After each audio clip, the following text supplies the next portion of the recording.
Yüreğime sen gerek bana, derdim paylaşmana. Yanında düştü hamala. Sırlarım yok gülün senden, sözlerim bana belkim. Ben güzel yan senden, sensiz kime? Yüreğime gereksen, seni kavan yan gözünden, koynuna dedi bilmen yürücüğüm. Söz veren hiç kaçan elini koy vermen.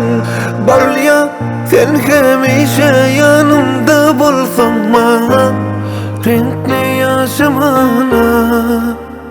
Yüreğime sen gerek bana, derdim paylaşmana. Yanımda düştü hamala.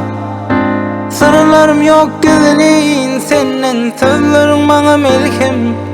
Ben güzel yan senden, sensiz kime? Yüreğe gerekse, seni kavan yan gözlerin, koynuna dedi bilmen yürücüğüm. Söz veren hiç kaçan elini koy vermen. Bol ya sen hemişe yanımda bulsan bana, renkli yaşamana.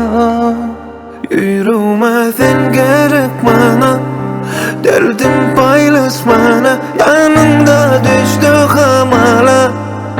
Sırlarım yok gülün senden, sözlerim bana belkim. Ben güzel yan senden, sensiz kime?